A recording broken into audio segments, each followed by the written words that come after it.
Hi friends, ದಿನದ ಎಲ್ಲ ಪ್ರಮುಖ ಸುದ್ದಿಯನ್ನು ನಿಮಗೆ ತಲುಪಿಸೋ ಮಸ್ತ್ ಮಗ ಚಾನೆಲ್ನ ಫುಲ್ ನ್ಯೂಸ್ಗೆ ಸ್ವಾಗತ. ನಾನು ಅಮರ್ ಪ್ರಸಾದ್. ಸ್ನೇಹಿತರೆ, ಧಾರವಾಡ ಮತ್ತೆ ಗುಡುಗಿದೆ, ಸರ್ಕಾರ ನಡುಗಿದೆ. ರಾಜ್ಯದ ವಿದ್ಯಾರ್ಥಿಗಳು ಮತ್ತೆ ಬೀದಿಗೆ ಧುಮುಕಿದ್ದಾರೆ.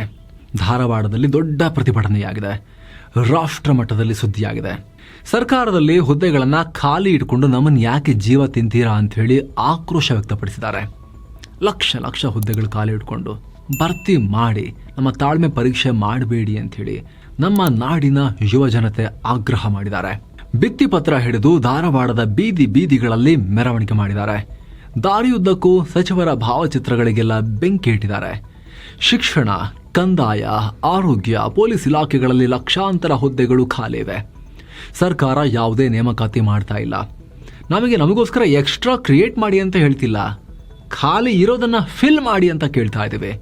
ಆದರೆ ಎಷ್ಟೇ ಕೇಳ್ಕೊಂಡ್ರು ಕೂಡ ನೀವು ಮಾಡ್ತಾನೆ ಇಲ್ಲ ಸರ್ಕಾರದವರು. ನಮ್ಮ ಓದು, ಬರಹ, ನಾವು ಕೊಟ್ಟಿರೋ ಟೈಮ್, ನಮ್ಮ ಜೀವನ ಎಲ್ಲ ವೇಸ್ಟ್ ಆಗ್ತಿದೆ ಅಂಥೇಳಿ ನಮ್ಮ ವಿದ್ಯಾರ್ಥಿಗಳು ಆಕ್ರೋಶವನ್ನು ಹೊರಹಾಕಿದ್ದಾರೆ. ಸಾಕಷ್ಟು ಕಡೆ ಸ್ವಲ್ಪ ಘರ್ಷಣೆ ಕೂಡ ಆಗಿದೆ, ತಳ್ಳಾಟ ನೂಕಾಟ ಆಗಿದೆ. ಕಾರಣ ಎಂದಿನಂತೆ ಈ ಪ್ರತಿಭಟನೆಯನ್ನು ಹತ್ತಿಕ್ಕೋಕೆ ಸರ್ಕಾರ ಪೊಲೀಸರಿಗೆ ಆದೇಶ ಕೊಟ್ಟಿತ್ತು. ಪೊಲೀಸರು ಬಂದು ಹತ್ತಿಕ್ಕೋಕೆ ಪ್ರಯತ್ನ ಪಟ್ಟರು. ಆಗ ಹೈಡ್ರಾಮಾ ಆಗಿದೆ. ಪೊಲೀಸರು ಮತ್ತು ವಿದ್ಯಾರ್ಥಿಗಳ ನಡುವೆ ನೂಕುನುಗ್ಗಲು ಉಂಟಾಗಿದೆ. ಕೆಲ ಕಡೆ ಬ್ಯಾರಿಕೇಡ್ಗಳನ್ನು ತಳ್ಳಿ ಗಲಾಟೆಯಾಗಿದೆ. ಇದರಲ್ಲಿ ಧಾರವಾಡ ಪೊಲೀಸ್ ಕಮಿಷನರ್ ಶಶಿಕುಮಾರ್ ಅವರಿಗೂ ಗಾಯಗಳಾಗಿವೆ.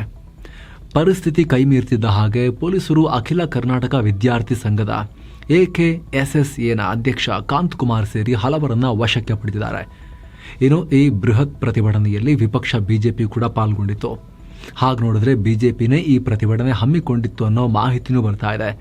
ವಿಪಕ್ಷ ನಾಯಕ ಆರ್ ಅಶೋಕ್ ನೇತೃತ್ವದಲ್ಲಿ ಶ್ರೀನಗರ ವೃತ್ತದಿಂದ ಜುಬಿಲಿ ಸರ್ಕಲ್ವರೆಗೆ ಪ್ರತಿಭಟನಾ ರ್ಯಾಲಿಗೆ ಕರೆ ಕೊಡಲಾಗಿತ್ತು. ಆದರೆ ಹೋಗ್ತಾ ಹೋಗ್ತಾ ಬಿಜೆಪಿ ಪ್ರತಿಭಟನೆಗಿಂತ ಹೆಚ್ಚಾಗಿ ವಿದ್ಯಾರ್ಥಿಗಳ ಪ್ರತಿಭಟನೆಯಾಗಿ ಬದಲಾಯಿತು. ಬಿಜೆಪಿ ಕಾರ್ಯಕರ್ತರನ್ನ ಔಟ್ ನಂಬರ್ ಮಾಡಿ, ಅವರನ್ನ ಮೀರಿಸಿ ಹೆಚ್ಚಿನ ಸಂಖ್ಯೆಯಲ್ಲಿ ಆ ಭಾಗದಲ್ಲಿದ್ದಂತಹ ಸ್ಪರ್ಧಾಕಾಂಕ್ಷಿ ವಿದ್ಯಾರ್ಥಿಗಳೆಲ್ಲ ಬಂದು ಸೇರಿಕೊಂಡು ಪ್ರತಿಭಟನೆಯನ್ನ ಜೋರು ಮಾಡಿದ್ರು. ಈ ವೇಳೆ ಸರ್ಕಾರ, ವಿಪಕ್ಷ ಎಲ್ಲರನ್ನೂ ಸೇರಿಸಿಕೊಂಡು ಕ್ಲಾಸ್ ತಗೊಂಡ್ರು ಹುಡುಗರು. ಪ್ರತಿಭಟನಾ ಸ್ಥಳಕ್ಕೆ ವಿಧಾನಸಭೆ ವಿಪಕ್ಷ ನಾಯಕ ಆರ್ ಅಶೋಕ್, ಪರಿಷತ್ ವಿಪಕ್ಷ ನಾಯಕ ಛಲವಾದಿ ನಾರಾಯಣಸ್ವಾಮಿ ಹಾಗೂ ಶಾಸಕ ಅರವಿಂದ್ ಬೆಲ್ಲದ್ ಸೇರಿ ಹಲವು ನಾಯಕರು ಬಂದಿದ್ರು. ಈ ವೇಳೆ ಕೆಲ ವಿದ್ಯಾರ್ಥಿಗಳು ನೀವೇನು ಕಮ್ಮಿ ಇಲ್ಲ, ವಾಪಸ್ ಹೋಗ್ರಿ ಅಂಥೇಳಿ ಅವರನ್ನು ಕೂಡ ಓಡಿಸೋಕೆ ಪ್ರಯತ್ನ ಪಟ್ಟಿದ್ದಾರೆ. ಹಾಗೆ ಕೂಡಲೇ ರಾಜ್ಯ ಸರ್ಕಾರ ಈ ಖಾಲಿ ಹುದ್ದೆಗಳನ್ನು ಭರ್ತಿ ಮಾಡಬೇಕು. ನಮ್ಮ ಭವಿಷ್ಯ ಹಾಳು ಮಾಡೋ ಅಧಿಕಾರ ಯಾರಿಗೂ ಇಲ್ಲ. ದಿನ ಬೆಳಗಾದರೆ ಇದೇ ಗೋಳಾಗಿದೆ. ಪ್ರೊಟೆಸ್ಟ್ ಮಾಡೋಕ ನಾವು ಓದಿರೋದು, ಕೆಲಸ ಕೊಡ್ರಿ, ಅದು ಕೂಡ ಖಾಲಿ ಇದೆ ಅಂತ ಹೇಳ್ತಿರೋ ಕೆಲಸಗಳನ್ನ ಫಿಲ್ ಮಾಡ್ರಿ ಅಂತ ಹೇಳಿ ಆಗ್ರಹ ಮಾಡಿದ್ದಾರೆ. ಇನ್ನು ಸ್ಥಳಕ್ಕೆ ಜಿಲ್ಲಾಧಿಕಾರಿ ಆರ್ ಸ್ನೇಹಲ್ ಆಗಮಿಸಿ ಉದ್ಯೋಗಾಕಾಂಕ್ಷಿಗಳ ಮನವಿಯನ್ನು ಸ್ವೀಕರಿಸಿದ್ರು. Again formalities. ಈ ವೇಳೆ DC ಮುಂದೆ ಮಹಿಳಾ ಉದ್ಯೋಗಾಕಾಂಕ್ಷಿಗಳು, ವಿದ್ಯಾರ್ಥಿನಿಯರು ತಮ್ಮ ನೋವನ್ನು ತೋಡ್ಕೊಂಡಿದ್ದಾರೆ. ಮದುವೆನ ಕೆಲಸನ, ಮನೆಯಲ್ಲಿ ಮದುವೆ ಆಗು, ನೀನು ಓದಿದ ಸಾಕು ಅಂತ ಹಿಂಸೆ ಕೊಡ್ತಿದ್ದಾರೆ. ನಮ್ಮ ಭವಿಷ್ಯದ ಕಥೆ ಏನು? ನಮಗೆ ಬಹಳ ಸ್ಟ್ರೆಸ್ ಆಗ್ತಾ ಇದೆ. ನಮ್ಮ ಜೀವನವೇ ಅಂಧಕಾರದ ರೀತಿ ಕಾಣಿಸ್ತಾ ಇದೆ. ಸರ್ಕಾರ ಏನು ಮಾಡ್ತಿಲ್ಲ ಅನ್ನೋ ಗೋಳನ್ನು ತೋಡ್ಕೊಂಡಿದ್ದಾರೆ. ಈ ಬಗ್ಗೆ ವಿಪಕ್ಷ ನಾಯಕ ಆರ್ ಅಶೋಕ್ ಮಾತನಾಡಿದ್ದಾರೆ. ಕಳೆದ 2.5 ವರ್ಷಗಳಲ್ಲಿ ಒಬ್ಬ ನಿರುದ್ಯೋಗಿಗೂ ಉದ್ಯೋಗ ಕೊಟ್ಟಿಲ್ಲ. DCM, CM ಅಧಿಕಾರ ಕಚ್ಚಾಟದಲ್ಲಿ, ಕುರ್ಚಿ ಕಿತ್ತಾಟದಲ್ಲಿ ಟೈಮ್ ವೇಸ್ಟ್ ಆಗಿದೆ. ರಾಜ್ಯ ಸರ್ಕಾರ ದಿವಾಳಿಯಾಗಿದೆ. ಸಂಬಳ ಕೊಡೋಕ್ಕೂ ಅವರ ಹತ್ರ ಹಣ ಇಲ್ಲ. ಹಣಕಾಸು ಇಲಾಖೆ 65,000 ಹುದ್ದೆಗಳನ್ನು ಭರ್ತಿ ಮಾಡೋಕೆ ಆದೇಶ ಕೊಟ್ಟು 6 ತಿಂಗಳಾದರೂ ಇಂಟರ್ವ್ಯೂ ಕರೆದಿಲ್ಲ.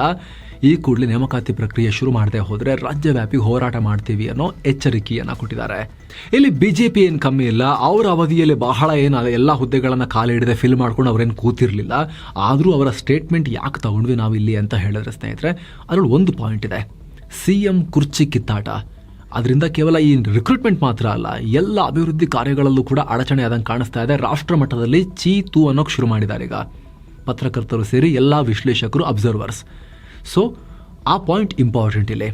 ಇನ್ನು ಈ ಪ್ರತಿಭಟನೆ ರಾಷ್ಟ್ರ ಮಟ್ಟದಲ್ಲಿ ಚರ್ಚೆ ಆಗ್ತಿದ್ದ ಹಾಗೆ ಸರ್ಕಾರ ಹೊಸ ಘೋಷಣೆ ಮಾಡಿದೆ. ನೇಮಕಾತಿ ವಿಳಂಬದಿಂದಾಗಿ ವಯೋಮಿತಿ ಮೀರ್ತಾ ಇರುವ ಆತಂಕದಲ್ಲಿ ಹಲವರಿದ್ದಾರೆ. ಹೀಗಾಗಿ ಮುಂದಿನ ನೇಮಕಾತಿಗಳಲ್ಲಿ ಗರಿಷ್ಠ ವಯೋಮಿತಿಯನ್ನು 5 ವರ್ಷಗಳವರೆಗೆ ಸಡಿಲಿಕೆ ಮಾಡಲಾಗುತ್ತೆ ಅಂತ CM ಸಿದ್ದರಾಮಯ್ಯ ಘೋಷಿಸಿದ್ದಾರೆ. ಹಾಗೆ ಧಾರವಾಡದ ಪ್ರತಿಭಟನೆಗಳನ್ನು ಗಂಭೀರವಾಗಿ ಪರಿಗಣಿಸ್ತೀನಿ. ಸರ್ಕಾರ ನಿಮ್ಮೊಂದಿಗಿದೆ. ಆದರೆ ಈ ದುಸ್ಥಿತಿಗೆ ನಾವು ಕಾರಣ ಅಲ್ಲ, ಬಿಜೆಪಿಯವ್ರ ಕಾರಣ. 2019ರಿಂದ 23ರವರೆಗಿನ ನೇಮಕಾತಿಯಲ್ಲಿ ನಡೆದ ಅಕ್ರಮ ಮತ್ತು ಭ್ರಷ್ಟಾಚಾರಗಳು ಕಾರಣ ಅನ್ನೋ ಆರೋಪವನ್ನು ಸಿದ್ದರಾಮಯ್ಯ ಮಾಡಿದ್ದಾರೆ. ಅತ್ತ DCM DK ಶಿವಕುಮಾರ್ ಅವರ ಲಾಜಿಕ್ ಇಂಟ್ರೆಸ್ಟಿಂಗ್ ಇದೆ. ಬಿಜೆಪಿ ಅಧಿಕಾರದಲ್ಲಿದ್ದಾಗ ಏನೂ ಮಾಡಿಲ್ಲ, ನಾವು ಖಾಲಿ ಹುದ್ದೆಗೆ ಸಾಕಷ್ಟು ಪ್ರಯತ್ನ ಮಾಡ್ತಾ ಇದ್ದೀವಿ, ಜೊತೆಗೆ ದುಡ್ಡು ಕೊಡ್ತಾ ಇಲ್ವಾ, ಉದ್ಯೋಗ ಸಿಗದೆ ಇರೋದಕ್ಕೆ ಯುವ ನಿಧಿ ತಿಂಗಳಿಗೆ 3,000 ರೂಪಾಯಿ ನಿರುದ್ಯೋಗಿಗಳಿಗೆ ದುಡ್ಡು ಕೊಡ್ತಾ ಇದ್ದೀವಿ ಅಂತ ಸಮರ್ಥನೆ ಮಾಡ್ಕೊಂಡಿದ್ದಾರೆ. ಎಲ್ಲ ಬೆಳವಣಿಗೆಗಳ ನಡುವೆ ಆರ್ಥಿಕ ಇಲಾಖೆ ಹೊಸದಾಗಿ 24,000 ಹುದ್ದೆಗಳ ಭರ್ತಿಗೆ ಮಾತ್ರ ಗ್ರೀನ್ ಸಿಗ್ನಲ್ ಕೊಟ್ಟಿದೆ ಅನ್ನೋ ಮಾಹಿತಿ ಬರ್ತಾ ಇದೆ. ನೋಡ್ಬೇಕು ಅದನ್ನು ಯಾವಾಗ ಮಾಡ್ತಾರೆ ಎತ್ತಾ ಅಂತ ಹೇಳಿ. ಯಾಕಂದ್ರೆ ಟೋಟಲ್ ರಾಜ್ಯ ಸರ್ಕಾರದಲ್ಲೇ 2,84,881 ಹುದ್ದೆಗಳು ಖಾಲಿ ಇವೆ. ಇತ್ತೀಚೆಗಷ್ಟೇ ಡಿಸೆಂಬರ್ ಅಧಿವೇಶನದಲ್ಲಿ ಸರ್ಕಾರವೇ ಈ ರಿಪೋರ್ಟ್ ಕೊಟ್ಟಿತ್ತು. ಇದರಲ್ಲಿ ಅತಿ ಹೆಚ್ಚು ಅಂದರೆ ಶಿಕ್ಷಣ ಇಲಾಖೆಯಲ್ಲಿ ಸುಮಾರು 79,000 ಹುದ್ದೆಗಳಿವೆ, ಆರೋಗ್ಯ ಇಲಾಖೆಯಲ್ಲಿ 37,000, ಪೊಲೀಸ್ ಡಿಪಾರ್ಟ್ಮೆಂಟಲ್ಲಿ 28,000, ಕಂದಾಯ ಇಲಾಖೆಯಲ್ಲಿ, ಗ್ರಾಮೀಣಾಭಿವೃದ್ಧಿ ಇಲಾಖೆಯಲ್ಲಿ, ಪಂಚಾಯತ್ ರಾಜ್ ಇಲಾಖೆಯಲ್ಲಿ ತಲಾ 10,000 30,000. ಉಳಿದಂತೆ ಸಮಾಜ ಕಲ್ಯಾಣ ಇಲಾಖೆ, ಲೋಕೋಪಯೋಗಿ ಇಲಾಖೆ ಸೇರಿ ವಿವಿಧ ಇಲಾಖೆಗಳಲ್ಲಿ 1 ಲಕ್ಷಕ್ಕೂ ಅಧಿಕ ಹುದ್ದೆಗಳು ಭರ್ತಿ ಆಗಬೇಕಾಗಿದೆ. ಆದರೆ ಸರ್ಕಾರ ನಿಧಾನ ಮಾಡ್ತಾ ಇದೆ. ಯಾಕಂದರೆ ಒಮ್ಮೆಲೆ ಭರ್ತಿ ಮಾಡೋಕೆ ಹೋದರೆ ಅಕೌಂಟಲ್ಲಿ ದುಡ್ಡು ಬೇಕಲ್ಲ. ವರ್ಷಕ್ಕೆ ಕನಿಷ್ಠ 8,500 ಇಂದ 10,000 ಕೋಟಿ ರೂಪಾಯಿ ಎಕ್ಸ್ಟ್ರಾ ಬೇಕಾಗತ್ತಲ್ಲ, ದುಡ್ಡೆಲ್ಲಿಂದ ತರೋಣ? ಆಲ್ರೆಡಿ ಗ್ಯಾರಂಟಿ ಯೋಜನೆಗಳಿಗೆ ವರ್ಷಕ್ಕೆ 50-60,000 ಕೋಟಿ ರೂಪಾಯಿ ಮೀಸಲಿಡಬೇಕಾಗಿ ಬರ್ತಾ ಇದೆ.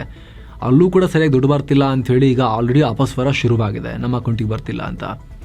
ಈಗ ನೇಮಕಾತಿಯ ಸಂಬಳಕ್ಕೂ ಇಷ್ಟೆಲ್ಲ ದುಡ್ತಾ ಇರೋದು ಕಷ್ಟ ಅನ್ನೋ ಕಾರಣಕ್ಕೋಸ್ಕರ ಸ್ಲೋ ಮಾಡ್ತಿದ್ದಾರೆ ಅನ್ನೋ ಲೆಕ್ಕಾಚಾರ ಇದೆ. ಇದಕ್ಕೆ ಸಂಬಂಧಪಟ್ಟಂತೆ ಪ್ರತ್ಯೇಕ ವರದಿಯಲ್ಲಿ ಎಷ್ಟು ಖಾಲಿ ಇದೆ, ಏನು ವಿದ್ಯಾರ್ಥಿಗಳ ಆಗ್ರಹ ಏನು, ವಿಶೇಷ ವರದಿಯಲ್ಲಿ ನಿಮಗೆ ಅತಿ ಶೀಘ್ರದಲ್ಲಿ ರಿಪೋರ್ಟ್ ನಿಮ್ಮ ಮುಂದೆ ಬರುತ್ತೆ ಸ್ನೇಹಿತರೆ. ಇನ್ನು ದಿಲ್ಲಿಯ AI ಇಂಪ್ಯಾಕ್ಟ್ ಸಮ್ಮಿಟ್ನಲ್ಲಿ ಕಾಂಗ್ರೆಸ್ಸಿಗರು ಮಾಡಿದ ಅರೆಬೆತ್ತಲೆ ಪ್ರತಿಭಟನೆ ದಿನ ದಿನಕ್ಕೂ ಕೂಡ ಅದರ ವಿವಾದ ತೀವ್ರ ಸ್ವರೂಪವನ್ನು ಪಡಿತಾ ಇದೆ. ಒಂದ್ ಕಡೆ ಕಾಂಗ್ರೆಸ್ನ ಮಿತ್ರ ಪಕ್ಷಗಳು, ಬಿಜೆಪಿ, ತಟಸ್ಥ ಪಕ್ಷಗಳು ಎಲ್ಲರೂ ಸೇರ್ಕೊಂಡು ಕಾಂಗ್ರೆಸ್ ಮಾಡಿದ್ದು ಸರಿಯಲ್ಲ, ತಪ್ಪು ಅಂತ ಹೇಳ್ತಿದ್ದಾರೆ.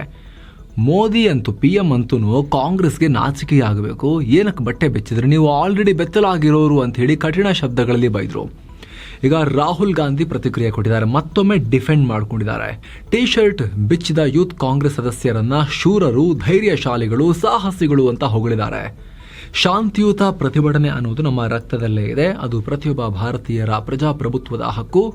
ಯೂತ್ ಕಾಂಗ್ರೆಸ್ ಮಾಡಿರೋದು ಸರಿಯಾಗೇ ಇದೆ. ಅವರೆಲ್ಲ ನನ್ನ ಬಬ್ಬರ್ ಶೇರ್ ಕಾಮ್ರೇಡ್ಗಳು, ಅಂದರೆ ನನ್ನ ಆತ್ಮೀಯ ಶಕ್ತಿಶಾಲಿ ಸಿಂಹದ ಮರಿಗಳು. ಅವ್ರ ಮೇಲೆ ನನಗೆ ಹೆಮ್ಮೆ ಇದೆ. ಅವರು ಯಾವುದೇ ರೀತಿಯ ಭಯ ಇಲ್ಲದೆ ದೇಶದ ಹಿತಾಸಕ್ತಿಗಾಗಿ ರಾಜಿಯಾಗಿರೋ ಪ್ರಧಾನಿಗಳ ವಿರುದ್ಧ ಧ್ವನಿ ಎತ್ತಿದ್ದಾರೆ ಅಂತ ಹೇಳಿಕೆಯನ್ನು ಕೊಟ್ಟು ಸಮರ್ಥನೆ ಮಾಡಿಕೊಂಡಿದ್ದಾರೆ ರಾಹುಲ್ ಗಾಂಧಿ. ಮತ್ತೊಂದು ಕಡೆ ಕಾಂಗ್ರೆಸ್ ಅಧ್ಯಕ್ಷ ಮಲ್ಲಿಕಾರ್ಜುನ ಖರ್ಗೆ ಅವರು ಕೂಡ AI ಇಂಪ್ಯಾಕ್ಟ್ ಸಮ್ಮಿಟ್ನಲ್ಲಿ ಕಾಂಗ್ರೆಸ್ಸಿಗರು ನಡೆಸಿದ ಅರೆಬೆತ್ತಲೆ ಪ್ರತಿಭಟನೆಯನ್ನ ಬೆಂಬಲಿಸಿದ್ದಾರೆ, ಸಪೋರ್ಟ್ ಮಾಡಿದ್ದಾರೆ. ಪ್ರಜಾಪ್ರಭುತ್ವ ವ್ಯವಸ್ಥೆಯಲ್ಲಿ ಪ್ರತಿಭಟನೆ ಸಹಜ, ದೇಶದ ಹಿತಕ್ಕಾಗಿ ಇಂಥ ಪ್ರತಿಭಟನೆ ಆಗುತ್ತೆ ಅನ್ನೋ ಹೇಳಿಕೆಯನ್ನು ಕೊಟ್ಟಿದ್ದಾರೆ. ಇನ್ನು ರಾಹುಲ್ ಗಾಂಧಿ ಅವರ ಈ ಹೇಳಿಕೆಗೆ ಕೇಂದ್ರ ಸಚಿವ ಗಿರಿರಾಜ್ ಸಿಂಗ್ ಪ್ರತಿಕ್ರಿಯೆ ಕೊಟ್ಟಿದ್ದಾರೆ. ರಾಹುಲ್ ಗಾಂಧಿ ಮಾನಸಿಕವಾಗಿ ಸಂಪೂರ್ಣ ಅಸ್ವಸ್ಥರಾಗಿಬಿಟ್ಟಿದ್ದಾರೆ.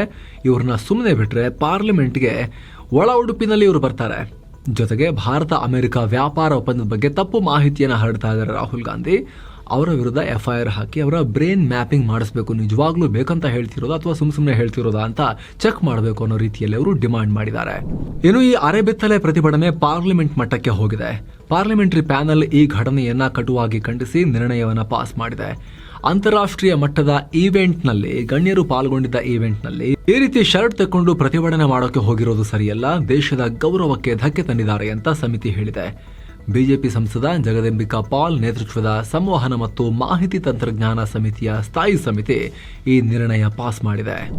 ಮತ್ತೊಂದು ಕಡೆ ವಿವಾದ ತೀವ್ರ ಆಗ್ತಿದ್ದ ಹಾಗೆ ದಿಲ್ಲಿ ಪೊಲೀಸರು ಯೂತ್ ಕಾಂಗ್ರೆಸ್ನ ರಾಷ್ಟ್ರೀಯ ಅಧ್ಯಕ್ಷ ಉದಯ್ ಭಾನು ಛಿಬ್ರನ್ನ ಅರೆಸ್ಟ್ ಮಾಡಿದ್ದಾರೆ. ಅರೆಸ್ಟ್ಗೂ ಮುನ್ನ 20 ಗಂಟೆಗಳ ಕಾಲ ಅವರ ವಿಚಾರಣೆ ನಡೆಸಿದ್ರು, ಆಮೇಲೆ ಬಂಧಿಸಿದ್ದಾರೆ. ಉದಯ ಭಾನು ಈ ಪ್ರತಿಭಟನೆಯನ್ನ ಪ್ಲಾನ್ ಮಾಡುವಲ್ಲಿ ಪಾಲ್ಗೊಂಡಿದ್ರು, ದೇಶ ವಿರೋಧಿ ಘೋಷಣೆಗಳನ್ನು ಕೂಗಿದ್ರು, ಗಲಭೆ ಸೃಷ್ಟಿಸೋಕೆ ಪ್ರಯತ್ನ ಪಟ್ಟರು, ಕರ್ತವ್ಯದಲ್ಲಿದ್ದ ಪೊಲೀಸರಿಗೆ ಅಡ್ಡಿಪಡಿಸಿದ್ರು. ವಿಚಾರಣೆ ವೇಳೆ ಕೂಡ ನಮಗೆ ಕೋಆಪರೇಟ್ ಮಾಡಿಲ್ಲ. ಪ್ರತಿಭಟನೆಯಲ್ಲಿ ಭಾಗಿಯಾಗಿ ತಪ್ಪಿಸಿಕೊಂಡವರನ್ನ ಗುರುತಿಸೋಕು ನಿರಾಕರಿಸಿದ್ದಾರೆ. ಪ್ರತಿಭಟನೆಗೆ ಈತನೇ ಮಾಸ್ಟರ್ ಮೈಂಡ್ ಅಂತ ಪೊಲೀಸರು ಆರೋಪಿಸಿದ್ದಾರೆ. ಹೀಗಾಗಿ ಹೆಚ್ಚಿನ ವಿಚಾರಣೆ ನಡೆಸೋ ಅಗತ್ಯ ಇದೆ ಅಂತ ಕೇಳಿಕೊಂಡ್ರು. 4 ದಿನಗಳ ಕಾಲ ಈಗ ಅವರನ್ನ ಕಸ್ಟಡಿ ಕೊಡಲಾಗಿದೆ. ಈ ಮೂಲಕ ಈ ಕೇಸ್ನಲ್ಲಿ ಅರೆಸ್ಟ್ ಆದವರ ಸಂಖ್ಯೆ 8ಕ್ಕೆ ಏರಿಕೆಯಾಗಿದೆ. ಇದು ಉದ್ದೇಶಪೂರ್ವಕವಾಗಿ ಜಾಗತಿಕ ಈವೆಂಟ್ನಲ್ಲಿ ಭಾರತದ ಹೆಸರನ್ನ ಹಾಳು ಮಾಡೋಕೆ ನಡೆಸಿರೋ ಷಡ್ಯಂತ್ರ ಅನ್ನೋ ಆಂಗಲ್ನಲ್ಲಿ ಈಗ ತನಿಖೆ ನಡೆಸಲಾಗ್ತಾ ಇದೆ. ಆ ರೀತಿ ಆಡಳಿತಾರೂಢ ಪಕ್ಷ ಆರೋಪ ಮಾಡ್ತಾ ಇದೆ. ಅಷ್ಟು ಮಾತ್ರ ಅಲ್ಲ, ಈ ಪ್ರಕರಣವನ್ನ ದಿಲ್ಲಿ ಪೊಲೀಸ್ ಕ್ರೈಮ್ ಬ್ರಾಂಚ್ಗೂ ಕೂಡ ಈಗ ವರ್ಗಾವಣೆ ಮಾಡಲಾಗಿದೆ. ಈ ನಡುವೆ ರಾಹುಲ್ ಗಾಂಧಿ ಮತ್ತೆ PM ಮೋದಿಗೆ ಚಾಲೆಂಜ್ ಮಾಡಿದ್ದಾರೆ. ಸಂಪುಟದ ಹತ್ರ ಚರ್ಚೆ ಮಾಡದೇನೆ ಡೀಲ್ ಮಾಡ್ಕೊಂಡಿದ್ದಾರೆ ಅಮೆರಿಕದೊಟ್ಟಿಗೆ. ನಿಮ್ಗೆ ನಿಜವಾಗ್ಲೂ ಧೈರ್ಯ ಇದ್ರೆ ಈ ಡೀಲನ್ನ ಕ್ಯಾನ್ಸಲ್ ಮಾಡಿ ಅಂತ ಹೇಳಿ ಚಾಲೆಂಜ್ ಮಾಡಿದ್ದಾರೆ PM ಮೋದಿಗೆ. ಜೊತೆಗೆ ಮೋದಿ ಮಾಡ್ಕೊಂಡಿರೋದು ಅಮೆರಿಕದೊಂದಿಗೆ ವ್ಯಾಪಾರ ಒಪ್ಪಂದ ಅಲ್ಲ, ರೈತರ ಎದೆಗೆ ಬಿಟ್ಟ ಬಾಣ. ಅಮೆರಿಕ ತನಗೆ ಮನ ಬಂದ ಹಾಗೆ PM ಹತ್ರ ಡೀಲ್ ಮಾಡಿಸ್ಕೊಂಡಿದೆ. ಅಂತ ಡೀಲ್ ಬಗ್ಗೆ ಲೋಕಸಭೆಯಲ್ಲಿ ಡಿಬೇಟ್ ಆಗಬೇಕಾಗಿತ್ತು. ರಾಷ್ಟ್ರೀಯ ಹಿತಾಸಕ್ತಿ ರಾಜಿ ಮಾಡ್ಕೊಂಡಿದ್ದೀರಾ, ಸರ್ಕಾರಕ್ಕೆ ಧೈರ್ಯ ಇದ್ರೆ ಕ್ಯಾನ್ಸಲ್ ಮಾಡಿ ಅಂತ ಹೇಳಿ ರಾಹುಲ್ ಗಾಂಧಿ ಆಗ್ರಹ ಮಾಡಿದ್ದಾರೆ. ಇನ್ನು ಭಾರತ ರಷ್ಯಾದಿಂದ 5ನೇ ತಲೆಮಾರಿನ ಯುದ್ಧ ವಿಮಾನಗಳಾದ ಸುಕೋಯ್ Su-57ಗಳನ್ನ ಖರೀದಿ ಮಾಡೋಕೆ ಯೋಚನೆ ಮಾಡ್ತಾ ಇದೆ ಅನ್ನೋ ಮಾಹಿತಿ ಲಭ್ಯ ಆಗಿದೆ. ಇಷ್ಟು ದಿನ ಕನ್ಫ್ಯೂಷನ್ ಇತ್ತು, ಈಗ ಸೀರಿಯಸ್ ಆಗಿ ಇದ್ರ ಬಗ್ಗೆ ಚಿಂತನೆ ನಡೀತಾ ಇದೆ ಅಂತ. ಡಿಸಿಷನ್ ಆಗಿಲ್ಲ, ಚಿಂತನೆ. ಅಂದುಕೊಂಡಂತೆ ಎಲ್ಲ ಫೈನಲ್ ಆದರೆ 40 Su-57 ಜೆಟ್ಗಳಿಗೆ ಭಾರತ ಆರ್ಡರ್ ಮಾಡಬಹುದು. ಇಲ್ಲಿ ಮುಖ್ಯವಾಗಿದ್ದ ಕಾರಣ ಏನು ಅಂದರೆ ಚೈನಾ ಬಳಿ ಆಲ್ರೆಡಿ ಅವರು ಹೇಳಿಕೊಳ್ಳೋ so called 5th generation jet J-20 stealth ವಿಮಾನ ಇದೆ. ಪಾಕಿಸ್ತಾನ ಕೊಡೋಕು ಪ್ಲಾನ್ ಮಾಡಿದ್ದಾರೆ. ಇಂಥ ಟೈಮ್ನಲ್ಲಿ ಭಾರತ ಬರೀ 4.5 ಜನರೇಷನ್ನಲ್ಲೇ ಇದ್ರೆ ತುಂಬಾ ಕಷ್ಟ ಆಗುತ್ತೆ. ನಮ್ಮ ಆಮ್ಕಾ 2035ಕ್ಕೆ ಬರಬೇಕು ಅಂತ ಪ್ಲಾನ್ ಇವಾಗ ನಾವು ಡಿಸೈನ್ ಮಾಡ್ತಾ ಇದೀವಿ, ಪ್ರೋಟೋಟೈಪ್ ಮಾಡಕ್ಕೆ ಪ್ಲಾನ್ ಮಾಡ್ತಾ ಇದ್ದೀವಿ. ಹೀಗಾಗಿ ಆದಷ್ಟು ಬೇಗ ಆ ಗ್ಯಾಪ್ನಲ್ಲಿ ಏನಾದರೂ ಹೆಚ್ಚು ಕಮ್ಮಿ ಆದರೆ ಫೇಸ್ ಮಾಡೋಕ್ಕೆ ನಮ್ಮ ಹತ್ರ ಆ ಜನ್ರೇಷನ್ನ ವಿಮಾನಗಳು ಬೇಕಾಗುತ್ತೆ ಅನ್ನೋ ಕಾರಣಕ್ಕೋಸ್ಕರ ಅರ್ಜೆಂಟ್ ರಿಕ್ವೈರ್ಮೆಂಟ್ ಬೇಸಿಸ್ನಲ್ಲಿ ಈ ಥರ ಯೋಚನೆ ಮಾಡ್ತಿದ್ದಾರೆ ಅನ್ನೋ ಮಾಹಿತಿ. ಜೊತೆಗೆ ರಷ್ಯಾದಿಂದ ತೈಲ ಖರೀದಿ ಬೇರೆ ಕಮ್ಮಿ ಆಗಿದೆ. ಅದಕ್ಕೆ ಬದಲಾಗಿ ಡಿಫೆನ್ಸ್ ಇಕ್ವಿಪ್ಮೆಂಟನ್ನು ಜಾಸ್ತಿ ಖರೀದಿ ಮಾಡೋದು. S-400ಗೂ ಕೂಡ ಜಾಸ್ತಿ ಆರ್ಡರ್ಸನ್ನು ರೀಸೆಂಟಾಗಿ ಭಾರತ ಕೊಟ್ಟಿದೆ. ಈಗ Su-57 5th ಜನರೇಷನ್ ಜೆಟ್ಗಳ ಬಗ್ಗೆ ಚಿಂತನೆ ಶುರುವಾಗಿದೆ ಅನ್ನೋ ರಿಪೋರ್ಟ್ಸ್ ಬರೋಕೆ ಶುರುವಾಗಿವೆ. ಏನೋ ಮಹತ್ವದ ಬೆಳವಣಿಗೆಯಲ್ಲಿ ಭಾರತೀಯ ವಾಯುಪಡೆ ಫೆಬ್ರವರಿ 27ನೇ ತಾರೀಕು ರಾಜಸ್ಥಾನದ ಪೋಖ್ರಣ್ನಲ್ಲಿ ಬೃಹತ್ ಸಮರಾಭ್ಯಾಸ ನಡೆಸೋಕೆ ಮುಂದಾಗಿದೆ. ಇದರಲ್ಲಿ 120ಕ್ಕೂ ಅಧಿಕ ಏರ್ಕ್ರಾಫ್ಟ್ಗಳು ಪಾಲ್ಗೊಳ್ಳಲಿವೆ. 77 ಫೈಟರ್ ಜೆಟ್ಸ್, 43 ಹೆಲಿಕಾಪ್ಟರ್ಸ್ ಮತ್ತು 8 ಟ್ರಾನ್ಸ್ಪೋರ್ಟ್ ಏರ್ಕ್ರಾಫ್ಟ್ಗಳು ಪಾಲ್ಗೊಳ್ತಾ ಇದ್ದಾವೆ. ರಫಾಯಲ್, ಸುಕೋಯ್ Su-30 MKIಗಳು, Mirage 2000s, MiG-29s, Jaguar fighter jets ಪಾಲ್ಗೊಳ್ತಾ ಇದ್ದಾವೆ. ಹಾಗೆ C-130J ಸೂಪರ್ ಹರ್ಕ್ಯುಲಸ್, C-295, ಚೇತಕ ಅಪಾಚಿನಂತಹ ಹೆಲಿಕಾಪ್ಟರ್ಗಳು ಕೂಡ ಪಾಲ್ಗೊಳ್ತಿವೆ. ಹಾಗೆ ಏರ್ ಡಿಫೆನ್ಸ್ ಸಿಸ್ಟಮ್ಗಳು, ಕಾಮಿಕಾಜಿ ಡ್ರೋನ್ಸ್, ಕೌಂಟರ್ ಡ್ರೋನ್ ಸಾಮರ್ಥ್ಯಗಳು ಕೂಡ ಇಲ್ಲಿ ಅಭ್ಯಾಸ ಮಾಡಲಿವೆ. ಶತ್ರುಗಳ ಗುರಿಯನ್ನ ಹೇಗೆ ಧ್ವಂಸ ಮಾಡಬೇಕು, ರಾತ್ರಿ ವೇಳೆಯನ್ನು ದಾಳಿ ಮಾಡೋ ಕೆಪಾಸಿಟಿಯನ್ನ ವಾಯುಪಡೆ ಇದೆಲ್ಲವನ್ನಲ್ಲಿ ಟ್ರಯಲ್ ನಡೆಸ್ತಾರೆ. ಗರುಡ ಕಮಾಂಡೋಗಳು ಕೂಡ ಅಭ್ಯಾಸ ಮಾಡ್ತಾರೆ. ಏನೋ ಅಮೆರಿಕನ್ ಅಟ್ಯಾಕ್ ಆತಂಕದ ನಡುವೆನೆ ಇರಾನ್ನಲ್ಲಿ ಮಿಲಿಟರಿ ಹೆಲಿಕಾಪ್ಟರ್ ಪತನ ಆಗಿದೆ. ಪೈಲಟ್ ಸೇರಿದಂತೆ 4 ಪ್ರಾಣ ಕಳ್ಕೊಂಡಿದ್ದಾರೆ. ಇರಾನ್ನ ಇಸ್ಫಹಾನ್ ಪ್ರಾಂತ್ಯದ ಮಾರ್ಕೆಟ್ನಲ್ಲಿ ಈ ಘಟನೆಯಾಗಿದೆ. ತರಬೇತಿ ವೇಳೆ ಕ್ರಾಶ್ ಆಗಿದೆ ಅಂತ ಇರಾನ್ ಸರ್ಕಾರಿ ಮಾಧ್ಯಮ ರಿಪೋರ್ಟ್ ಮಾಡಿದೆ. ಈ ಇಸ್ಫಹಾನ್ ಪ್ರಾಂತ್ಯದಲ್ಲಿ ಇರಾನ್ನ ಮೇಜರ್ ಏರ್ ಬೇಸ್ಗಳಿವೆ. ನ್ಯೂಕ್ಲಿಯರ್ ಸೈಟ್ ಕೂಡ ಇದೆ. ಕಳೆದ ಜೂನ್ನಲ್ಲಿ ಅಮೆರಿಕ ದಾಳಿ ಮಾಡಿದ ನ್ಯೂಕ್ಲಿಯರ್ ಸೈಟ್ ಇರೋ ಜಾಗ ಇದೇ ಪ್ರಾಂತ್ಯದಲ್ಲಿದೆ. ಇತ್ತೀಚೆಗಷ್ಟೇ ಇರಾನ್ನ ಹಮದಾನ್ ಸಿಟಿಯಲ್ಲಿ F-4 ಫೈಟರ್ ಜೆಟ್ ಕೂಡ ಕ್ರಾಶ್ ಆಗಿತ್ತು. ಅದರಲ್ಲಿ ಒಬ್ಬರು ಪೈಲಟ್ ಮೃತಪಟ್ಟಿದ್ರು. ಈಗ ಈ ಚಾಪರ್ ಕ್ರಾಶ್ ಆಗಿದೆ. ಹಾಗೆ ವೆಸ್ಟರ್ನ್ ಸ್ಯಾಂಕ್ಷನ್ ನಿಂದಾಗಿ ಇರಾನ್ಗೆ ವಿಮಾನ ಮತ್ತು ಹೆಲಿಕಾಪ್ಟರ್ಗಳಿಗೆ ಸಿಗಬೇಕಾಗಿರೋ ಬಿಡಿ ಭಾಗ ಸರಿಯಾಗಿ ಸಿಗ್ತಾ ಇಲ್ಲ. ಹೀಗಾಗಿ ಹಳೆ ವಿಮಾನ ಮತ್ತು ಹೆಲಿಕಾಪ್ಟರ್ಗಳನ್ನ ಬಳಸ್ತಾ ಇರೋ ಇರಾನ್ನಲ್ಲಿ ಸರಿಯಾಗಿ ಮೇಂಟೆನೆನ್ಸ್ ಇಲ್ಲದೆ ಪದೇ ಉದುರಿ ಬೀಳ್ತಾ ಇದ್ದಾವೆ. ಇನ್ನು ವಾಯುಪಡೆ ತನ್ನ ಇಡೀ ತೇಜಸ್ ಫ್ಲೀಟ್ ನ ಹಾರಾಟ ನಿಲ್ಲಿಸಿದೆ. ಫೆಬ್ರವರಿ ತಿಂಗಳ ಆರಂಭದಲ್ಲಿ ಗುಜರಾತ್ನ ನಾಲಿಯಾ ಏರ್ಬೇಸ್ನಲ್ಲಿ ತೇಜಸ್ ಅವಘಡಕ್ಕೀಡಾಗಿತ್ತು. ಇದರಲ್ಲಿ ಪೂರ್ತಿ ವಿಮಾನವೇ ಹೋಯ್ತಾ ಅನ್ನೋ ಕ್ಲಾರಿಟಿ ಇಲ್ಲ. HAL ಮಾತ್ರ ಗ್ರೌಂಡ್ನಲ್ಲಿ ಆಗಿರೋ ಸಣ್ಣ ಟೆಕ್ನಿಕಲ್ ಇನ್ಸಿಡೆಂಟ್ ಪೈಲಟ್ಗಳಿಗೆ ಏನಾಗಿಲ್ಲ ಅಂತ ಹೇಳಿತ್ತು. ಆದರೂ ಮುನ್ನೆಚ್ಚರಿಕಾ ಕ್ರಮವಾಗಿ ವಾಯುಪಡೆ ತನ್ನೆಲ್ಲ ತೇಜಸ್ಗಳನ್ನ ಮರುಪರಿಶೀಲನೆಗೆ ಒಳಪಡಿಸಿದೆ. ಇನ್ನು ಶಿವಮೊಗ್ಗದಲ್ಲಿ ಸಂಕೇತ್ ಅನ್ನೋ SSLC ವಿದ್ಯಾರ್ಥಿಯನ್ನ ಹತ್ಯೆ ಮಾಡಲಾಗಿದೆ. ಸುಳೆಬೈಲು ಪ್ರದೇಶದಲ್ಲಿ ಹಿಂದೂ ಮುಸ್ಲಿಂ ಆಂಗಲ್ ನ ಸಣ್ಣ ಗಲಾಟೆ ಶುರುವಾಗಿತ್ತು. ಗಿರೀಶ್ ಅನ್ನೋ ಹುಡುಗನ ಮೇಲೆ ದಾಳಿ ಮಾಡಲಾಗ್ತಾ ಇತ್ತು. ಈ ವೇಳೆ ಗಿರೀಶ್ ಸಹಾಯಕ್ಕೆ ಬಂದ ಸಂಕೇತ್ ಮೇಲೆ ಹಲ್ಲೆಯಾಗಿದೆ. ಪರಿಣಾಮ ಸ್ಥಳದಲ್ಲೇ ಕುಸಿದು ಬಿದ್ದು ಆಸ್ಪತ್ರೆಗೆ ಕರ್ಕೊಂಡು ಹೋಗೋ ಮುನ್ನ ಸಂಕೇತ್ ಪ್ರಾಣ ಹೋಗಿದೆ. ಈ ಘಟನೆ ಖಂಡಿಸಿ ಹಿಂದೂ ಸಂಘಟನೆಗಳು, ಬಿಜೆಪಿ ನಾಯಕರು ಹಾಗೂ ಮೃತನ ಕುಟುಂಬಸ್ಥರು ಭಾರಿ ಆಕ್ರೋಶ ಹೊರ ಹಾಕಿದ್ದಾರೆ. ಆರೋಪಿಗಳಿಗೆ ಕಠಿಣ ಶಿಕ್ಷೆ ಆಗಲೇಬೇಕು ಅಂತ ಪಟ್ಟು ಹಿಡಿದಿದ್ದಾರೆ. ಈಗ ಆಲ್ರೆಡಿ ಕೊಲೆ ಸಂಬಂಧ 7 ಅಪ್ರಾಪ್ತರನ್ನ ಬಾಲಕರನ್ನ ಬಂಧಿಸಲಾಗಿದೆ. ಕೋಮು ಗಲಭೆಯ ಆತಂಕ ಇರೋದ್ರಿಂದ ಶಿವಮೊಗ್ಗದಾದ್ಯಂತ ಬಿಗಿ ಪೊಲೀಸ್ ಭದ್ರತೆ ಏರ್ಪಡಿಸಲಾಗಿದೆ. ಅಪ್ರಾಪ್ತ ಬಾಲಕರೇ ಗುಂಪುಗೂಡಿ ಹತ್ಯೆ ಮಾಡೋ ಲೆವೆಲ್ಗೆ ಹೋಗ್ತಾರೆ ಅಂದ್ರೆ ಇವ್ರ ತಲೆಯಲ್ಲಿ ಯಾವ ಲೆವೆಲ್ನ ಒಂದು ಕ್ರೌರ್ಯವನ್ನ ತುಂಬಲಾಗಿದೆ. ಹಾಗಾದ್ರೆ ಏನೇ ವಿದ್ಯಾರ್ಥಿಗಳ ನಡುವೆ ಗಲಾಟೆ ಆದರೂ ಕೂಡ ಈ ರೀತಿ ಅಪ್ರಾಪ್ತ ಬಾಲಕರು ಹೊಡೆದ ಒಬ್ಬ ವ್ಯಕ್ತಿಯನ್ನ ಕೊಲ್ಲೋ ಮಟ್ಟಿಗೆ ಹೋಗ್ತಾರೆ ಅಂತ ಹೇಳಿದ್ರೆ ಯಾವ ತರದ ಅಪ್ರಾಪ್ತ ಬಾಲಕರು ಇವರು, ಇವರ ಮನಸ್ಥಿತಿ ಏನಿದೆ ಅನ್ನೋ ಪ್ರಶ್ನೆಯನ್ನು ಅವ್ರಿಗೆ ಕೇಳಬೇಕಾಗತ್ತೆ, ಇವರ ಪೇರೆಂಟ್ಸ್ಗೆ ಕೇಳಬೇಕಾಗತ್ತೆ. ಇದನ್ನ ಗಂಭೀರವಾಗಿ ಪರಿಗಣಿಸಿರೋ ರಾಜ್ಯ ಸರ್ಕಾರ ಮೃತ ಸಂಕೇತ್ ಕುಟುಂಬಕ್ಕೆ 15 ಲಕ್ಷ ರೂಪಾಯಿ ಪರಿಹಾರವನ್ನು ಘೋಷಿಸಿದೆ.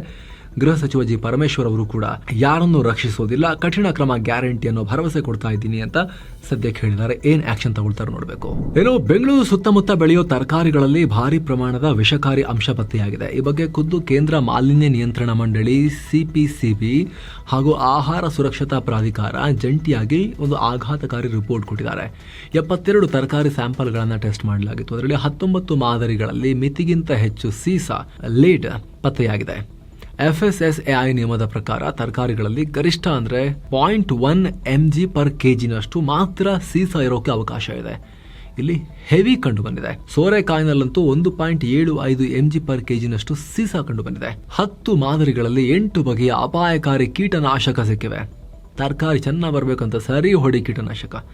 ಜೊತೆಗೆ ಕೋಲಾರ, ಚಿಕ್ಕಬಳ್ಳಾಪುರ ಹಾಗೂ ನೆಲಮಂಗಲ ಭಾಗದ 23 ಮಣ್ಣಿನ ಸ್ಯಾಂಪಲ್ಗಳಲ್ಲೂ ಭಾರಿ ಕೆಮಿಕಲ್ ಕನ್ಫರ್ಮ್ ಆಗಿದೆ. ಈ ತರಕಾರಿ ತಿಂದರೆ ನೇರವಾಗಿ ಕಿಡ್ನಿ, ಮೆದುಳಿಗೆ ಡ್ಯಾಮೇಜ್ ಆಗುತ್ತೆ ಅಂತ ಅಧಿಕಾರಿಗಳು ವಾರ್ನಿಂಗ್ ಕೊಟ್ಟಿದ್ದಾರೆ. ನಗರದ ತರಕಾರಿಗಳಲ್ಲಿ ಅಪಾಯಕಾರಿ ಅಂಶಗಳ ಬಗ್ಗೆ ಜನ ದೂರು ಕೊಟ್ಟಿದ್ರು.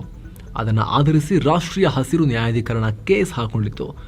ಬಳಿಕ ತನಿಖೆ ಮಾಡಿದಾಗ ಈ ಸ್ಫೋಟಕ ವಿಚಾರಗಳು ಹೊರಬಿದ್ದಿದ್ದಾವೆ. ಇನ್ನು ಕರ್ನಾಟಕದಲ್ಲಿ ಹೆಚ್ಚಿಗಾಗಿ ಪೈಪೋಟಿ ಏರ್ಪಟ್ಟಿರೋ ಹೊತ್ತಲ್ಲಿ PWD minister Satish Jarkiholi Congress high command ಮುಂದೆ ಹೊಸ ದಾಳ ಉರುಳಿಸಿದ್ದಾರೆ. ಕೆಪಿಸಿಸಿ ಅಧ್ಯಕ್ಷ ಸ್ಥಾನಕ್ಕೆ ತಮ್ಮನ್ನೇ ನೇಮಿಸಿಬಿಡಿ ಅಂತ ಹೇಳಿ ಹೈಕಮಾಂಡ್ ಮೇಲೆ ಒಂಥರ ಆಫರ್ ಕೊಡೋ ತರ ಒತ್ತಡ ಹಾಕ್ತಾ ಇದ್ದಾರೆ. ಸಿಎಂ ಚೇಂಜ್ ಮಾಡೋದಾದ್ರೆ ಕೆಪಿಸಿಸಿ ಅಧ್ಯಕ್ಷ ಸ್ಥಾನವು ಚೇಂಜ್ ಆಗಬೇಕು. ಸಿದ್ದರಾಮಯ್ಯ ಅವರ ಬಳಿಕ ರಾಜ್ಯದಲ್ಲಿ 2ನೇ ಹಂತದ ಅಹಿಂದ ನಾಯಕತ್ವಕ್ಕೆ ಎಲ್ಲ ಗಟ್ಟಿಮುಟ್ಟಾಗಿರೋ ವ್ಯವಸ್ಥೆ ಆಗಬೇಕು ಅಂದ್ರೆ ನನಗೆ ಆ ಸ್ಥಾನ ಕೊಡಿ, ನಾನು ನೋಡ್ಕೊಂತೀನಿ ಅನ್ನೋ ಥರದಲ್ಲಿ ಇವರೀಗ ಲಾಬಿ ಮಾಡ್ತಾ ಇದ್ದಾರೆ. ಇನ್ನೊಂದ್ ಕಡೆ ರಾಜ್ಯ ಕಾಂಗ್ರೆಸ್ ಉಸ್ತುವಾರಿ ರಣದೀಪ್ ಸಿಂಗ್ ಸುರ್ಜೇವಾಲಾ ಸಿಎಂ ಹಾಗೂ DCM ಜೊತೆಗೆ ಮಹತ್ವದ ಕ್ಲೋಸ್ ಡೋರ್ ಮೀಟಿಂಗ್ ಮಾಡಿರೋದು ಗೊತ್ತಾಗಿದೆ. ಏನೋ ಪರಿಸರ ಮಾಲಿನ್ಯ ಉಂಟು ಮಾಡ್ತಿರೋ ಬಲ್ಡೋಟಾ ಸೇರಿ ಇತರ ಕಾರ್ಖಾನೆಗಳ ವಿಸ್ತರಣೆ ವಿರೋಧಿಸಿ ಕರೆ ಕೊಡಲಾಗಿದ್ದ ಕೊಪ್ಪಳ ಭಾಗ್ಯನಗರ ಬಂದ್ ಯಶಸ್ವಿಯಾಗಿದೆ. ಅಂಗಡಿ ಮುಂಗಟ್ಟು, ಖಾಸಗಿ ಶಾಲೆ, ಬಸ್, ಹೋಟೆಲ್ಗಳು ಎಲ್ಲ ಕ್ಲೋಸ್ ಆಗಿದ್ವು. ಅಗತ್ಯ ಸೇವೆಗಳು ಮಾತ್ರ ಇತ್ತು. ಕಾರ್ಖಾನೆಗಳು ಬಿಡ್ತಿರೋ ವಿಷಕಾರಿ ಹೊಗೆ, ಧೂಳಿಂದ ಬೆಳೆಗಳೆಲ್ಲ ಹಾಳಾಗ್ತಿವೆ. ಮುಖ್ಯವಾಗಿ ಬಲ್ಡೋಟಾ ಉಕ್ಕಿನ ಕಾರ್ಖಾನೆ ವಿಸ್ತರಣೆ ಮಾಡ್ತಿದ್ದಾರೆ. ಹೀಗಾಗಿ ಇದನ್ನ ವಿರೋಧಿಸಿ 116 ದಿನಗಳಿಂದ ಕೆಲ ಸಂಘಟನೆಗಳು ಧರಣಿ ಮಾಡ್ತಿದ್ವು. ಕಾಮಗಾರಿ ಮಾತ್ರ ನಡೀತಾನೆ ಇತ್ತು, ನಿಂತಿರಲಿಲ್ಲ. ಹೀಗಾಗಿ ಬೃಹತ್ ಪ್ರತಿಭಟನೆಗೆ ಇಳಿದಿದ್ರು. ಏನು ಜಾರ್ಖಂಡ್ನಲ್ಲಿ ಏರ್ ಆಂಬ್ಯುಲೆನ್ಸ್ ಪತನ ಪೈಲಟ್, ಕೋ ಪೈಲಟ್ ಸೇರಿ 7 ಜನ ಪ್ರಾಣ ಕಳ್ಕೊಂಡಿದ್ದಾರೆ. ರಾಂಚಿಯಿಂದ ದಿಲ್ಲಿ ಕಡೆಗೆ ಹಾರ್ತಾ ಇತ್ತು. ರೋಗಿಯೊಬ್ಬರು ಸುಟ್ಟ ಗಾಯಗಳಿಂದ ಸಾವು ಬದುಕಿನ ಮಧ್ಯೆ ಹೋರಾಡ್ತಿದ್ರು. ಒಳ್ಳೆ ಟ್ರೀಟ್ಮೆಂಟ್ಗೋಸ್ಕರ ದಿಲ್ಲಿಗೆ ಕರ್ಕೊಂಡು ಹೋಗಲಾಗ್ತಿತ್ತು. ಆದ್ರೆ ಅಪಘಾತ ಆಗಿ ಎಲ್ಲರೂ ಪ್ರಾಣ ಕಳ್ಕೊಂಡಿದ್ದಾರೆ. ದುರಂತ ಅಂದ್ರೆ ಟ್ರೀಟ್ಮೆಂಟ್ಗೆ ಫ್ಯಾಮಿಲಿ ಸಾಲ ಮಾಡಿತ್ತು. 8 ಲಕ್ಷ ರೂಪಾಯಿ ಸಾಲ ಬೇರೆ ಮಾಡ್ಕೊಂಡಿದ್ರು. ಆಸ್ತಿ ಜಮೀನೆಲ್ಲ ಮಾರೋಕ್ ಪ್ಲಾನ್ ಮಾಡಿದ್ರು ಉಳಿಸ್ಕೋಬೇಕು ಅಂತ. ಆದ್ರೆ ಇಡೀ ಫ್ಯಾಮಿಲಿ ಈ ತರ ಹೋಗ್ಬಿಟ್ಟಿದೆ. ಇನ್ನು ಕೇರಳ ರಾಜ್ಯದ ಹೆಸರನ್ನು ಮುಂದೆ ಅಧಿಕೃತವಾಗಿ ಕೇರಳಂ ಅಂತ ಬದಲಾಯಿಸೋಕೆ ಕೇಂದ್ರ ಸಚಿವ ಸಂಪುಟ ಒಪ್ಪಿಗೆ ಕೊಟ್ಟಿದೆ. PM ಮೋದಿ ನೇತೃತ್ವದಲ್ಲಿ ನಡೆದ ಸಭೆಯಲ್ಲಿ ಕೇರಳ ರಾಜ್ಯದಿಂದ ಬಂದಂತಹ ಏನು ಶಿಫಾರಸ್ಸಿತ್ತು ಅದಕ್ಕೆ ಒಪ್ಪಿಗೆ ಕೊಡಲಾಗಿದೆ. ಮಲಯಾಳಂ ಭಾಷೆಯಲ್ಲಿ ಕೇರಳದ ಹೆಸರು ಮೊದಲಿಂದಲೂ ಕೇರಳಂ ಅಂತಾನೆ ಇತ್ತು. ಆದ್ರೆ ಸಂವಿಧಾನದ ಮೊದಲ ಶೆಡ್ಯೂಲ್ ನಲ್ಲಿ ಮಾತ್ರ ಕೇರಳ ಅಂತಷ್ಟೇ ಇತ್ತು. ಅದನ್ನು ಸರಿ ಮಾಡಬೇಕು ಅಂತ ಕೇರಳದಿಂದಲೇ ಬಹಳ ಬೇಡಿಕೆ ಇತ್ತು. ಸಿಎಂ ಪಿಣರಾಯಿ ವಿಜಯನ್ ಕಳೆದ 2 ವರ್ಷಗಳಿಂದ ವಿಧಾನಸಭೆಯಲ್ಲಿ ನಿರ್ಣಯ ಕೈಗೊಂಡು ಕೇಂದ್ರಕ್ಕೆ ಒತ್ತಾಯ ಮಾಡ್ತಾ ಬಂದಿದ್ರು. ಈಗ ಕೇಂದ್ರ ಸರ್ಕಾರ ಇದನ್ನ ಓಕೆ ಮಾಡಿದೆ. ಇನ್ನುಳಿದ ಪ್ರಕ್ರಿಯೆ ಪ್ರಕಾರ ಈಗ ರಾಷ್ಟ್ರಪತಿ ಈ ಹೆಸರಿನ ಬದಲಾವಣೆಯ ಬಿಲ್ ಅನ್ನ ಕೇರಳ ವಿಧಾನಸಭೆಗೆ ಕಳುಹಿಸಿ ಅಭಿಪ್ರಾಯ ಕೇಳ್ತಾರೆ. ಅಲ್ಲಿಂದ ಬಂದ ನಂತರ ಸಂಸತ್ನಲ್ಲಿ ಬಿಲ್ ಪಾಸ್ ಆಗುತ್ತೆ. ಕೇರಳದಲ್ಲಿ ಅಸೆಂಬ್ಲಿ ಎಲೆಕ್ಷನ್ ಹತ್ತಿರ ಇರುವಾಗ ಈ ದೊಡ್ಡ ಘೋಷಣೆ ಹೊರಬಿದ್ದಿದೆ. ಇನ್ನು ಸ್ನೇಹಿತರೆ, ಸೀನಿಯರ್ ಸಿಟಿಸನ್ಸ್ಗೆ ಸ್ಪೆಷಲ್ ಕೇರ್ನೊಂದಿಗೆ 4 ಧಾಮ್ ಯಾತ್ರೆ ಮಾಡಬೇಕು ಅಂತ ಹೇಳಿದ್ರೆ 12 ನೈಟ್ 13 ಡೇಸ್ ಟ್ರಿಪ್ ಇದು ಆಲ್ ಇನ್ಕ್ಲೂಸಿವ್ ಪ್ಯಾಕೇಜ್. ಡೀಟೇಲ್ಸ್ ಇಲ್ಲಿದೆ. 7 ಸೆಂಟ್ಸ್ನವರ ಪ್ಯಾಕೇಜ್ ಇದು. ಆಸಕ್ತರು ಕಾಲ್ ಮಾಡಬಹುದು, ಹೋಗಿ ಬರ್ಬೋದು. ಇನ್ನು ನೀತಿ ಆಯೋಗದ ಹೊಸ CEO ಆಗಿ ಈಗ ನಿಧಿ ಚಿಬ್ಬರ್ ಅವರನ್ನ ನೇಮಕ ಮಾಡಲಾಗಿದೆ. ಅಡಿಷನಲ್ ಚಾರ್ಜ್ ಅವರಿಗೆ ಕೊಡಲಾಗಿದೆ. ಈಗ 1994ರ ಬ್ಯಾಚ್ನ ಛತ್ತೀಸ್ಗಢ ಕಾರ್ಡರ್ನ IAS ಆಫೀಸರ್ ಆಗಿರೋ ನಿಧಿ ಚಿಬ್ಬರ್ ಸದ್ಯ ನೀತಿ ಆಯೋಗದ ಅಡಿಯಲ್ಲೇ ಇರೋ DMEO ವಿಭಾಗದ ಡೈರೆಕ್ಟರ್ ಜನರಲ್ ಆಗಿ ಕೆಲಸ ಮಾಡ್ತಿದ್ದಾರೆ. ಅವರಿಗೀಗ CEO ಆಗಿ ಕೂಡ ಎಕ್ಸ್ಟ್ರಾ ಜವಾಬ್ದಾರಿಯನ್ನ ಕೊಡಲಾಗಿದೆ. ಸರ್ಕಾರದ ಪ್ರಮುಖ ಯೋಜನೆಗಳ ಮೇಲ್ವಿಚಾರಣೆ ಮಾಡಬೇಕು ಇವರಿಗೆ ಅದರಲ್ಲಿ ಕೂತ್ಕೊಂಡು. ಇನ್ನು ಕರ್ನಾಟಕ ಮತ್ತು ಜಮ್ಮು ಕಾಶ್ಮೀರ ನಡುವೆ ಹುಬ್ಬಳ್ಳಿಯಲ್ಲಿ ರಣಜಿ ಫೈನಲ್ ಮ್ಯಾಚ್ ಶುರುವಾಗಿದೆ. ಟಾಸ್ ಗೆದ್ದ ಜಮ್ಮು ಕಾಶ್ಮೀರ ಬ್ಯಾಟಿಂಗ್ ಆಯ್ಕೆ ಮಾಡಿಕೊಂಡಿದೆ. ಅದರಂತೆ ಮೊದಲ ದಿನ ಉತ್ತಮ ಆಟ ಆಡಿದೆ. ದಿನದ ಆಟದ ಅಂತ್ಯಕ್ಕೆ 2 ವಿಕೆಟ್ ನಷ್ಟಕ್ಕೆ 284 ರನ್ ಗಳಿಸಿದೆ. ಕಾಶ್ಮೀರ ಪರ ಶುಭಂ ಪುಂದಿರ್ ಅಜಯ್ 117 ರನ್ ಗಳಿಸಿ ಚೆನ್ನಾಗಿ ಆಡಿದ್ದಾರೆ. ಕರ್ನಾಟಕದ ಪರ ವೇಗಿ ಪ್ರಸಿದ್ಧ ಕೃಷ್ಣ ಮಾತ್ರ 2 ವಿಕೆಟ್ ಪಡೆದಿದ್ದಾರೆ. ಏನೋ ಷೇರುಪೇಟೆ ಬಿಸಿನೆಸ್ ಮತ್ತು ಎಕಾನಮಿಗೆ ಸಂಬಂಧಪಟ್ಟ ಅಪ್ಡೇಟ್ಸ್ ಕ್ವಿಕ್ ಆಗಿ ನೋಡ್ತಾ ಹೋಗೋಣ. ವಾರದ 2ನೇ ಸೆಷನ್ ನಲ್ಲಿ ಷೇರುಪೇಟೆಯಲ್ಲಿ ದೊಡ್ಡ ಪತನ.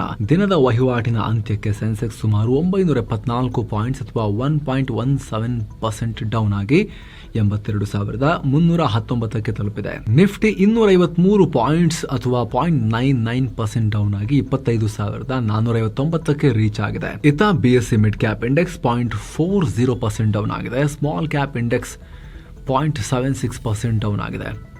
3,00,000 ಕೋಟಿ ರೂಪಾಯಿ ಕಿತ್ಕೊಂಡು ಹೋಯ್ತು ಇವತ್ತು ಮಾರ್ಕೆಟ್ನಿಂದ. BSE ಲಿಸ್ಟೆಡ್ ಕಂಪನಿಗಳ ಮಾರ್ಕೆಟ್ ಕ್ಯಾಪ್ 466 ಲಕ್ಷ ಕೋಟಿ ರೂಪಾಯಿಗೆ ಇಳಿದಿದೆ. ಟ್ಯಾರಿಫ್ ವಿಚಾರವಾಗಿ ಅಮೆರಿಕ ಅಧ್ಯಕ್ಷ ಟ್ರಂಪ್ ಮತ್ತೆ ಅಗ್ರೆಸಿವ್ ಆಗಿ ಸ್ಟೇಟ್ಮೆಂಟ್ಸ್ ಕೊಟ್ಟಿದ್ದಾರೆ. ಸುಪ್ರೀಂ ಕೋರ್ಟ್ ಟ್ಯಾರಿಫ್ ರದ್ದು ಮಾಡ್ತು ಅಂತ ನೀವೇನು ಬಹಳ ಕುಣಿಬೇಡಿ, ನಾನು ಇದೀನಿಲ್ಲಿ ಒಂದಲ್ಲ ಒಂದು ರೀತಿಯಲ್ಲಿ ಹಾಕ್ತೀನಿ ಅಂತ ಹೇಳಿ ಬೆದರಿಕೆ ಹಾಕಿದ್ದಾರೆ. ಇತ್ತ ಇರಾನ್ ಅಮೆರಿಕ ನಡುವಿನ ಉದ್ವಿಗ್ನತೆ ತಣ್ಣಗಾಗ್ತಾ ಇಲ್ಲ. ಇರಾನ್ನಲ್ಲಿ ಮತ್ತೆ ಪ್ರತಿಭಟನೆ, ಆಕ್ಷನ್ ತಗೊಳ್ಳೋಕೆ ಅಮೆರಿಕ ಆಲ್ಮೋಸ್ಟ್ ರೆಡಿ ಆಗಿದೆ, ಆ ರೀತಿ ತೋರಿಸ್ಕೊಳ್ತಾ ಇದೆ. ಹೀಗಾಗಿ ಮಿಡಲ್ ಈಸ್ಟ್ನಲ್ಲಿ ಏನಾಗುತ್ತೋ ಅನ್ನೋ ಆತಂಕ ಮನೆ ಮಾಡಿದೆ. ಇನ್ನು IT ಸೆಕ್ಟರ್ಗೆ AI ಭೂತ ಕಾಡ್ತಾ ಇದೆ. ಆಂಥ್ರೋಪಿಕ್ ಇನ್ಫೋಸಿಸ್ ಒಂದಿಗೆ ಟೈಅಪ್ ಮಾಡಿಕೊಂಡ್ರು ಕೂಡ ಅವರ ಕ್ಲೌಡ್ ಕೋವರ್ಕ್ AI ಟೂಲ್ ಬಗ್ಗೆ IT ಕಂಪನಿಗಳ ಹೂಡಿಕೆದಾರರಿಗೆ ಭಯ ಹೋಗಿಲ್ಲ. IT ಸ್ಟಾಕ್ಗಳಲ್ಲೂ ಕೂಡ ಸೆಲ್ ಆಫ್ ಕಂಟಿನ್ಯೂ ಆಗಿದೆ. ಇನ್ನು ಕಚ್ಚಾ ತೈಲ ಬೆಲೆ ಏರಿಕೆ, ಡಾಲರ್ ಸ್ಟ್ರಾಂಗ್ ಆಗಿರೋದು ಭಾರತದ ಮಾರ್ಕೆಟ್ಗೆ ಪೆಟ್ಟು ಕೊಟ್ಟಿದೆ. ಎಲ್ಲ ಕಾರಣಗಳಿಂದ ದೇಸಿ ಮಾರ್ಕೆಟ್ ಲಾಸ್ ಮಾಡಿಕೊಳ್ತು.